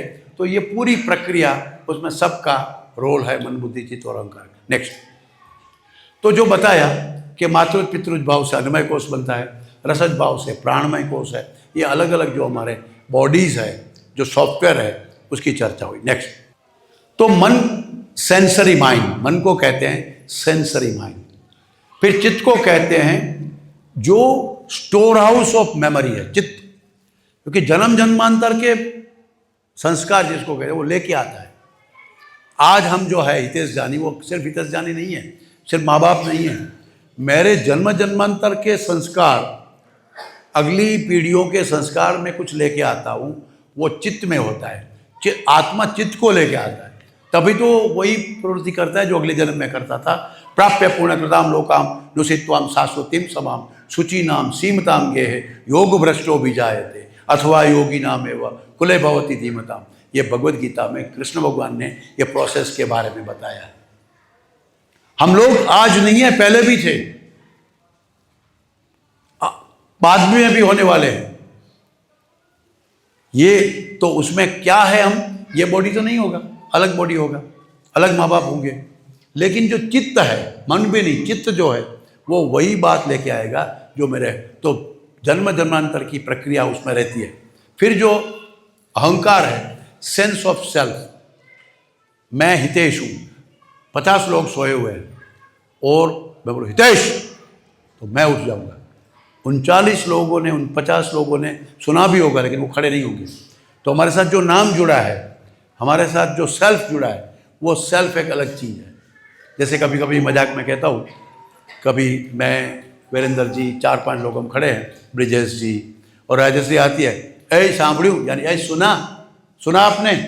तो वीरेंद्र जी ने भी सुना है, इसने भी सुना है, मैंने भी सुना है, लेकिन मैं मुड़ के देखो, आप बोलो क्या है? राजश्री बुलाती है तो मैं ही मुड़ता हूँ, बाकी कोई नहीं मुड़ता है, सुनते तो सब है। समझ गए? तो कंसर्न क्या है? तो वो है। और बुद्धि, जो डिस्क्रिमिनेशन, वो पता चलता है ये सही है गलत है, जिसको कहते हैं विवेक। तो मन के 4 पार्ट है। अब ये कहाँ, ये जो आपका प्रश्न है कहाँ जाएगा, देखेंगे। नेक्स्ट, तो सबकॉन्शियस माइंड और कॉन्शियस माइंड, हम जो बोलते हैं, चलते हैं, बात करते हैं, वो तो बहुत सूक्ष्म है, थोड़ी प्रक्रिया है। लेकिन जो अनकॉन्शियस या सबकॉन्शियस जिसको कहते हैं, वैसे तो 3 पार्ट है, लेकिन सबकॉन्शियस बाय एंड लार्ज में कहता हूँ, और कॉन्शियस माइंड। तो सबकॉन्शियस माइंड 88 यानी 90% है, जिसमें चित्त भी है और भी चलता है। हम लोग एड्रेस नहीं करते, हम बात करते हैं इसके साथ, और करनी चाहिए उसके साथ, थ्रू उनके बैल करेंगे। तो पढ़ने की प्रक्रिया हमारी आज गलत हो गई है, पढ़ाने की प्रक्रिया गलत हो गई है। तो ये सबकॉन्शियस माइंड क्या है वही पता नहीं है। नेक्स्ट, तो सत्व, रजस और तमस ये हमारी प्राकृतिक जो मानस प्रकृति है, जैसे वात पित्त कफ वो शारीरिक प्रकृति है, उसी तरह से सत्व, रजस, तम वो एक हमारी मानसिक प्रकृति होती है। उसके हिसाब से हम रिएक्ट करते हैं, विवेक हमारा ऐसे चलता है। नेक्स्ट, अब ये थोड़ा ज़्यादा हो जाएगा, लेकिन क्या क्या इम्पैक्ट करता है, जैसे मन के ऊपर मून की इम्पैक्ट है, फिर बुद्धि के ऊपर ब्रह्मा की है, फिर अहंकार के ऊपर रुद्र की इम्पैक्ट है, हाँ, चित्त के ऊपर वासुदेव की है। ऐसी सब हाइपोथेसिस भी है। ये उसकी अगर डिटेल बोलना है तो कर सकते हैं, ये विद्या है, ये भारत के पास है, भारत समझा सकता है। जो 10 जो इंद्रिया है हमारी, ज्ञानेंद्रिय, कर्मेंद्रिय।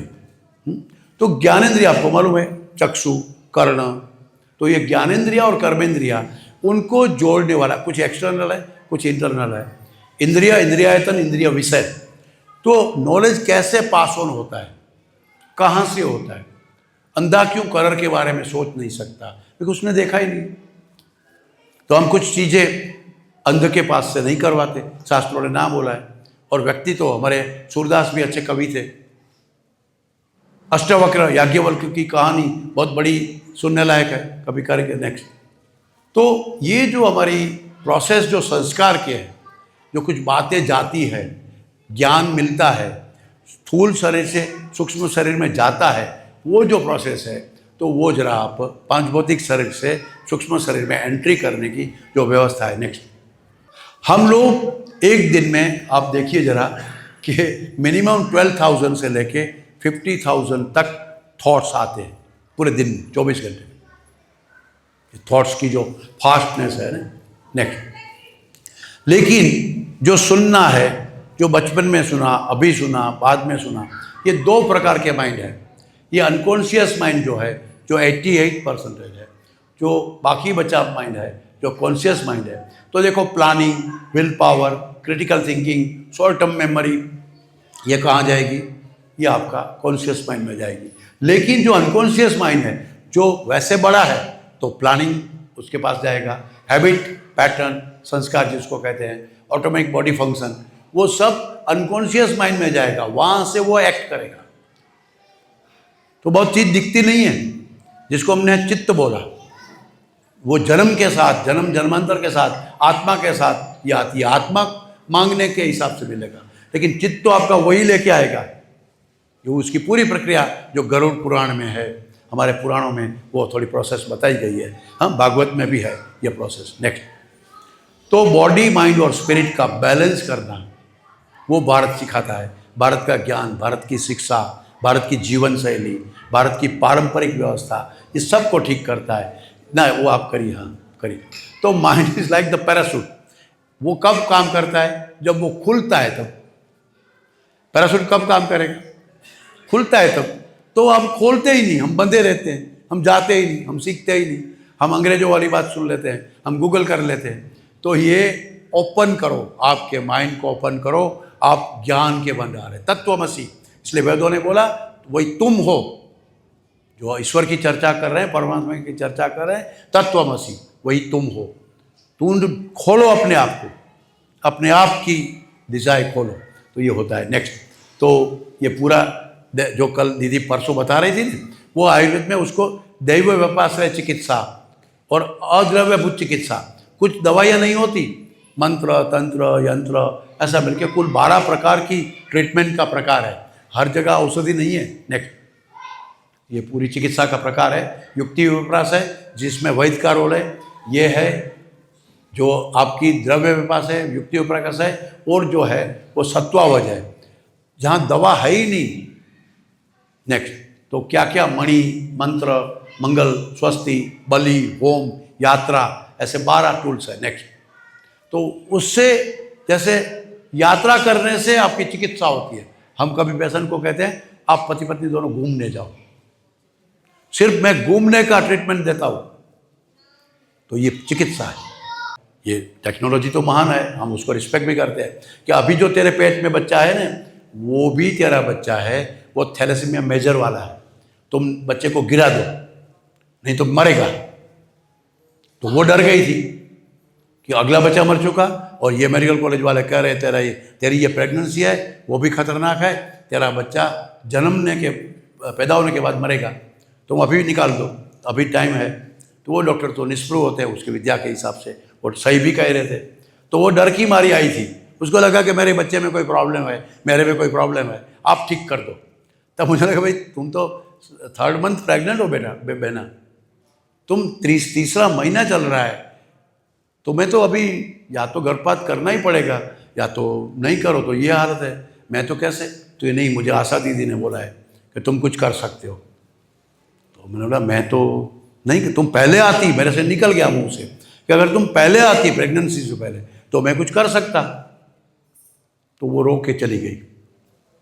मैं तो भूल गया ये बात, क्योंकि मैं भी उसी विज्ञान को उस तरह से मानता था, और मेरे पास ऐसा कोई एग्जाम्पल नहीं था, मैं गायनेकोलॉजिस्ट नहीं था। तो और करिश्मा उस समय बैठी थी, इंटर्नशिप में थी मेरी स्टूडेंट। तो थोड़े महीने के बाद, 4-5 महीना 6 महीना हो गया होगा, बहुत जोर जबरदस्ती की गई होगी और बच्चा गिराया गया होगा, जो भी होगा पता नहीं, लेकिन वो आई। मैंने पहचानी तो लगी उसमें। सर आपने बोला था ना कि प्रेगनेंसी जब रखनी है तब आ जाना पहले, तो तेरे बच्चे को कुछ नहीं होगा। वो मुझे याद है कि मैं तो बहुत बड़ा बोल दिया था, मैं घबरा गया। ये 18 साल पहले मैं भी इतने कम बाल, बड़े बाल वाला था। राजश्री को पूछो, मुझे पसंद किया गया था। तो मैं लेकिन डर गया। तो मैंने बोला बहन जी ऐसा करो, आज मंगलवार है, गुरुवार को आना, एक दिन के बाद फिर से मेरा आउटडोर होगा, तब मैं हम बात करेंगे। मैं ना तो कैसे कहूँगा, हाँ भी कैसे कहता। मैं मेरे गुरु के पास गया सीधा, उस दिन खाना नहीं खाया। मेरे गुरुजी जो राष्ट्रपति के सलाहकार थे आयुर्वेद के, और बड़े ज्ञानी थे, जो भी कुछ है वो मेरे गुरुजी है। कहाँ से दिया है मुझे, एक बाप दे सकता है ऐसा मुझे वो गुरुजी ने दिया। मैं गया उसके पास कि गुरुजी ऐसा हुआ है ये, क्योंकि तू तो जानता है सब। मैं नहीं जानता हूँ, इसलिए तो आपके पास आया हूँ, तो तुम्हारा विषय है। मैंने बोला मेरा विषय नहीं है, मैं तो काय चिकित्सा में हूँ, पंचकर्म में हूँ, मैं इस महिला को क्या करूँ, क्योंकि तुझे पता नहीं है कि तुझे पता है, मुझे पता है कि तुझे पता है। गुरुजी बोलते हैं तो कुछ तो होगा। तो उसने बताया खोल चरक संहिता, तुम जाओ रूम में जाओ, सेकंड जो अलमारी है बड़ी लंबी वाली, चौड़ी वाली, उसमें तीसरी जो है रैक उसमें 8वीं, उल्टे से 8वीं वो चरक संहिता है, वो लेके आओ। और जोर से बोलते थे, और तुम 726वें पन्ने में नीचे से 12वीं लाइन पढ़ो।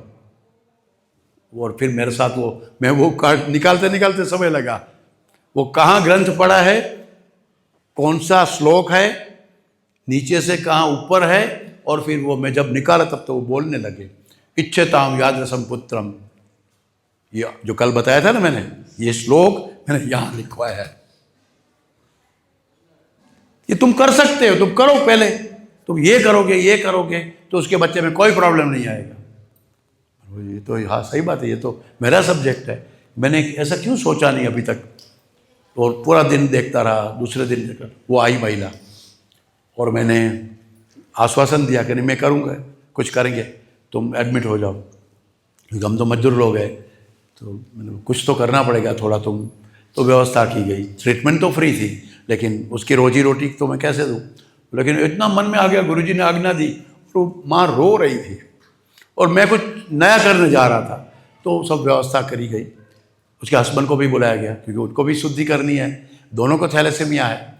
मैंने भी चेक किया सब, उसका रिपोर्ट पुराने देखे, मेडिकल कॉलेज के सब रिपोर्ट देखे कि बहुत आर हैविंग थैलेसीमिया माइनर। तो साइंस तो मैं भी जानता था कि कि थैलेसीमिया मेजर हो सकता है। अगला बच्चा मर चुका था, दूसरे का भी इम्यूनिटी फ्लूइड का रिपोर्ट था। अब तो तय है कि इस माँ को बच्चा आएगा तो थैलेसीमिया मेजर आ सकता है। और मुझे मेरे गुरुजी ने जो बताया उस हिसाब से करूँगा। तो 90 डेज़ का, और फिर मुझे डाउट लगा तो मैंने जो उस समय 90 डेज़ तय नहीं हुआ था, मैंने वमन भी करवाया, विरेचन करवाया, मतलब बहुत समय लिया। लेकिन फिर कंसीव करने की जो विधि, उस समय इतना स्ट्रॉन्ग मेरे पास डेटा नहीं था, व्यवस्था नहीं थी, लेकिन जो मैं समझ रहा था, जो शास्त्रों में मिल रहा था, वो हमने किया। और जब बच्चा जन्म हुआ, हमने नहीं 5वें महीने हमने एक डाउट था, मन में डर लग रहा था, तो हमने इम्यूनिटी फ्लूइड सामने मेडिकल कॉलेज में भेज के चेक करवाया। तो डॉक्टर का फ़ोन आया कि डॉक्टर जानी, what you have done, this is the miracle. इसके बच्चे में थैलेसीमिया मेजर नहीं है, थैलेसीमिया माइनर भी नहीं है, एकदम नॉर्मल बच्चा है पेट में। आई गॉट रियलाइज, बहुत अच्छा। 4 महीना जैसे तैसे निकाले कि बच्चे का जन्म हो, बाद में कुछ बीच में ना हो जाए। बच्चा गोरा चिट्टा, आहिर दंपति था। और आहिर लोग होते हैं, यादव होते हैं, कुछ राजपूत होते हैं, कुछ हरिजन लोग होते हैं, कुछ खोजा, ऐसी कम्युनिटी जिसको थैलेसीमिया माइनर होता है। ये पूरा उसके ऊपर मेरा स्टडी हुआ थैलेसीमिया के बारे में। फिर वो सब बच्चा उसका अच्छा हुआ, तो उसको सुन के उसकी कुटुंब वाली एक महिला आई जिसको भी थैलेसीमिया था, उसके बच्चे गिराए गए थे, तो वो आए। 2 केस सक्सेस हुए, पहले 2 केस जो जेनेटिक प्रॉब्लम है, जो आप बता रहे। तो फिर नाम ना हो गई, डॉक्टर लोग मुझे बुलाने लगे और पता चल गया ये तो थैलेसीमिया का मास्टर है। अब मैं थैलेसीमिया का तो मास्टर नहीं, थैलेसीमिया के लोगों में तो 3-4 आ गए। तो फिर करिश्मा जो मेरी स्टूडेंट, जो आज बड़ी अच्छी वैद्य है, जो ये सब करती है वही करती है, मैं तो कॉन्सेप्ट देता हूँ। मैंने शुरू में कुछ काम किया था, आज तो मैं ये उन लोगों को, डॉक्टर्स को ट्रेनिंग देता हूँ। तो उसने बोला सर ये अगर डिफेक्टिव जीन्स को ठीक करता है, ये आपका विषय, डिफेक्टिव जीन्स को अगर ठीक करता है तो जीन्स को अपग्रेड नहीं कर सकता। ये विद्या करिश्मा की है, मेरी नहीं है। उसने मुझे पूछा कि उत्तम संतति हम नहीं ला सकते, मैं तो वो तो बहुत बड़ा पड़ा है, कौन काम करेगा। मैं तो पंचकर्म का टीचर हूँ और इसके ऊपर काम करने के लिए आपके पास 100-150 बच्चे का हिस्ट्री चाहिए, माता पिता चाहिए, कपल चाहिए। तो फिर हमने वो सेमिनार जो किया था ना उत्तम संतति वाला, जिसमें 4 ही लोग आए, वो उसके प्रेरणा से, करिश्मा की प्रेरणा से मैंने किया। नहीं करेंगे, तुम समय दोगी उसमें। तो बोला मेरा तो क्लिनिक है सर, मैं इसके लिए तो मैं भी पंचकर्मा देखती हूँ, लेकिन तूने मुझे पूछा कि जीन्स को, बिगड़े हुए जीन्स को हम ठीक कर सकते हैं, तो जीन्स को अपडेट नहीं कर सकते।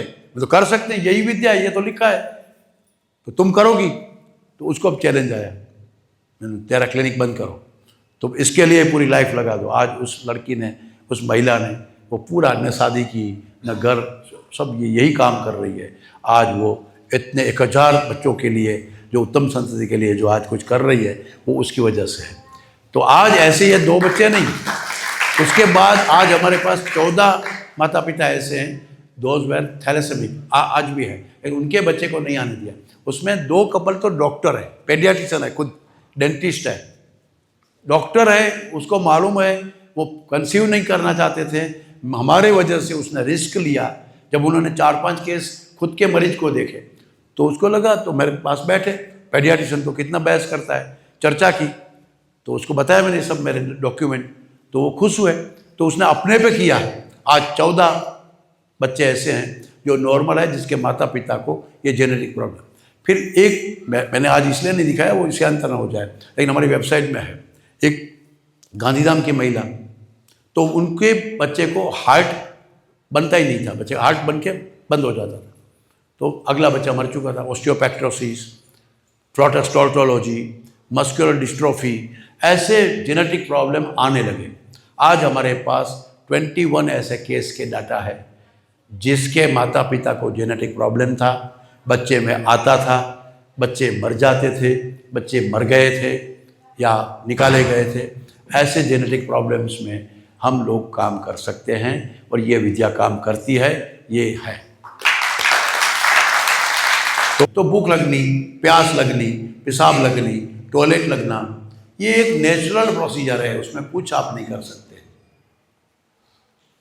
इसमें वेग विदारण कहते हैं उसको, वेग संधारण, पूरा चरक ने चैप्टर दिया है। वेगान न धारयत्वात् मूत्र पुरुष, जो आपका पाद होता है, फाल्ट होता है, नीचे से हम गैस छोड़ते हैं, उसको भी नहीं रोकना चाहिए।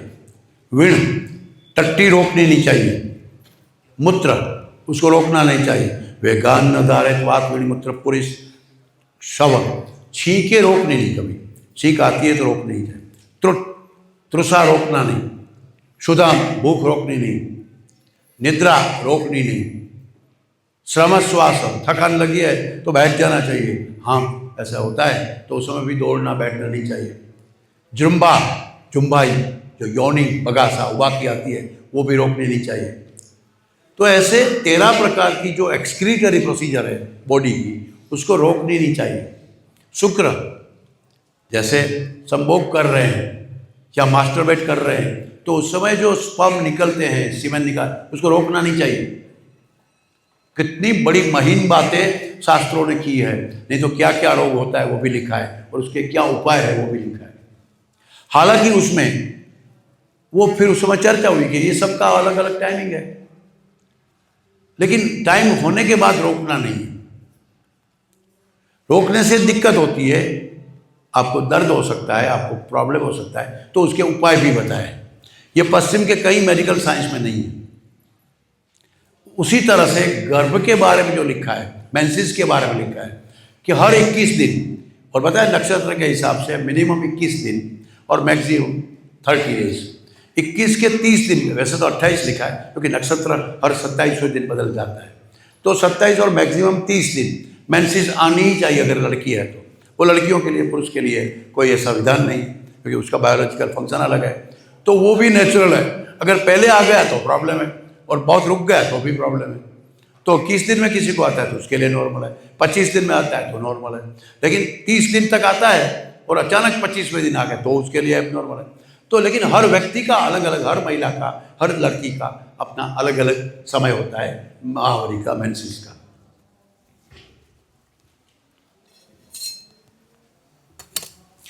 तो ये पूरी प्रक्रिया है, प्राकृतिक है, बायोलॉजिकल है, उसमें कोई जोर जबरदस्ती नहीं कर सकते। कभी कभी क्या होता है, जैसे कोई प्रसंग है, कोई यज्ञ है, कोई वास्तु है, कहीं शादी ब्याह है, तो लड़कियां वो दवाई ले लेती है और हम मेंसेस को डिले करते हैं। ये बड़ा पाप है, बड़ी समस्या है। सिंपल मेडिसिन जो इतनी हॉर्मोन्स वाली होती है, इतनी खतरनाक होती है, विदाउट प्रिस्क्रिप्शन भारत में मिलता है संडे मंडे,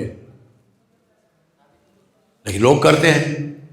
ये बड़ा पाप है, बड़ी पाप, यानी पाप नहीं है, आपके अंदर पीसीओडी डेवलप होगा, गर्भाशय में सूजन हो जाएगी, बच्चा रहेगा नहीं।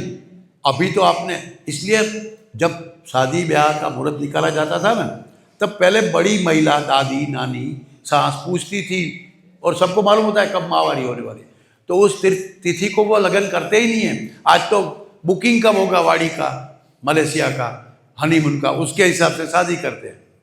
और शादी करते थे महिला को पूछा नहीं जाता, देरानी जेठानी महिला जितनी है कि आपकी मेंसेस कब होने वाली है, तो पूरे क्लीन डेज, घर में 5 महिला है तो 5 महिला का डेट पूछी जाती थी और उसके बाद शादी ब्याह का मुहूर्त निकाला जाता था। तो रोकने का सवाल ही नहीं है, लेकिन महिला को कोई पूछते ही नहीं, और उसको ही पता नहीं है कि मैं जो फंक्शन कर रही हूँ, फंक्शन यानी वो फंक्शन नहीं, मैं बॉडी में जो कुछ ले रही हूँ वो खतरनाक चाल में मैं फंस रही हूँ।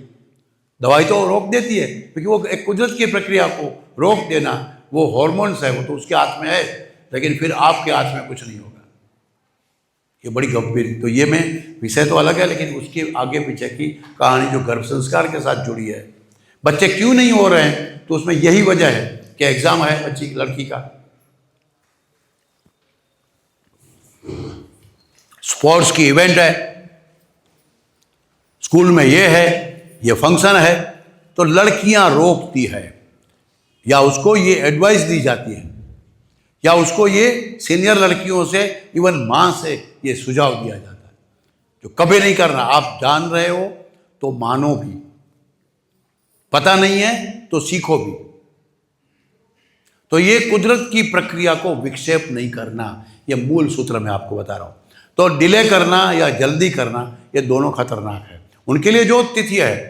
लेकिन 21 दिन से पहले आता है तो नेचुरली कोई प्रॉब्लम है, हर 15 दिन में आता है, हर 18 दिन में आता है, या हर 1.5 महीने आता है, तो वो उसकी ट्रीटमेंट करनी पड़ेगी। लेकिन उनकी जो है उसमें कुछ छेड़छाड़ नहीं करना है। तो ये बता रहा था मैं नेचुरल प्रोसीजर। और फिर बताया उसके बाद आगे महिलाओं के लिए दूसरी बातें हैं कि हर 9 महीने बच्चा 1 महीना, 2 महीना, 3 महीना, 4 महीना, अष्टमे अस्थिरी भवती ओज, सप्तमे सर्वांग संपूर्ण, 7वें महीने बच्चा आ सकता है तो भी पूर्ण हो चुका है। 7वें महीने के बच्चे थोड़े दुबले होंगे, पतले होंगे, लेकिन 7वें महीने में डिलीवरी हो सकती है, ऐसा शास्त्रों ने बताया है। ऐसा नहीं कि होना चाहिए, वो कहते होगी तो कोई चिंता मत करो, लेकिन 8वें महीना अगर डिलीवरी हुई तो बच्चा नहीं बचेगा या माँ नहीं बचेगी, ऐसा शास्त्रों ने लिखा है। और आप देखेंगे जितने भी डेथ हुए हैं बच्चे के या महिला के, तो उसमें 8वां महीना सबसे ज़्यादा है। तो उसमें अष्टमे अस्थिरी भवती ओज, महर्षि कश्यप, महर्षि चरक कहते हैं कि 8वें महीने अगर बच्चा आता है यानी डिलीवरी आती है, तो ओज अगर माँ और बच्चे में ओज यानी इम्यूनिटी, स्पेसिफिक कुछ विल पावर जो भी है, वो पावर जो है जिसको शास्त्रों ने ओज बोला, रस, रक्त, मांस, अस्थि, मज्जा, मेद, मज्जा और शुक्र जो होता है, तो शुक्र है उसका अंतिम स्वरूप है ओज। आपने महापुरुषों के पीछे देखा है ना, चक्र होता है जिसको हम ओरा कहेंगे, तो वो ओरा जो है वो बच्चे में जाता है, कभी कभी माँ में आता है। जब बच्चे में जाता है तो माँ चिंतित होती है, मुख से हमको पता चल जाता है, मुंह देखने से, या दादी सांस अनुभवी महिला देखती है कि उस बच्चे में अभी ताकत गई है। बच्चे में से कभी माँ में आती, माँ खुश होती है तो बच्चा ऐसे चलना फिरना बंद कर देता है। तो 8वें महीने एक विशिष्ट प्रक्रिया इम्यूनिटी की आदान प्रदान चलता है। तो उसमें अगर माँ में ओज है और बच्चा आ गया तो बच्चा शायद मर सकता है, ऐसा महर्षि चरक कहते हैं। और अगर बच्चे में है लेकिन माँ में वो ओज नहीं था, तो वो ताकत नहीं होगी डिलीवरी की, तो माँ को कुछ हो सकता है या माँ मर भी सकती है, ऐसा 8वें महीने के बारे में बोला। 7वें महीने कुछ नहीं होता, बच्चे का वजन कम होगा, लेकिन ये प्रक्रिया नहीं होगी। लेकिन 9वें महीने सर्वांग संपूर्ण है। जितने भी डेथ हुए हैं बच्चे के या महिला के, तो उसमें 8वां महीना सबसे ज़्यादा है। तो उसमें अष्टमे अस्थिरी भवती ओज, महर्षि कश्यप, महर्षि चरक कहते हैं कि 8वें महीने अगर बच्चा आता है यानी डिलीवरी आती है, तो ओज अगर माँ और बच्चे में ओज यानी इम्यूनिटी, स्पेसिफिक कुछ विल पावर जो भी है, वो पावर जो है जिसको शास्त्रों ने ओज बोला, रस, रक्त, मांस, अस्थि, मज्जा, मेद, मज्जा और शुक्र जो होता है, तो शुक्र है उसका अंतिम स्वरूप है ओज। आपने महापुरुषों के पीछे देखा है ना, चक्र होता है जिसको हम ओरा कहेंगे, तो वो ओरा जो है वो बच्चे में जाता है, कभी कभी माँ में आता है। जब बच्चे में जाता है तो माँ चिंतित होती है, मुख से हमको पता चल जाता है, मुंह देखने से, या दादी सांस अनुभवी महिला देखती है कि उस बच्चे में अभी ताकत गई है। बच्चे में से कभी माँ में आती, माँ खुश होती है तो बच्चा ऐसे चलना फिरना बंद कर देता है। तो 8वें महीने एक विशिष्ट प्रक्रिया इम्यूनिटी की आदान प्रदान चलता है। तो उसमें अगर माँ में ओज है और बच्चा आ गया तो बच्चा शायद मर सकता है, ऐसा महर्षि चरक कहते हैं। और अगर बच्चे में है लेकिन माँ में वो ओज नहीं था, तो वो ताकत नहीं होगी डिलीवरी की, तो माँ को कुछ हो सकता है या माँ मर भी सकती है, ऐसा 8वें महीने के बारे में बोला। 7वें महीने कुछ नहीं होता, बच्चे का वजन कम होगा, लेकिन ये प्रक्रिया नहीं होगी। लेकिन 9वें महीने सर्वांग संपूर्ण है। अब डिलीवरी के लिए 9वां महीना बैठ गया, कोई भी दिन बच्चा आ सकता है, लेकिन कैसे आएगा?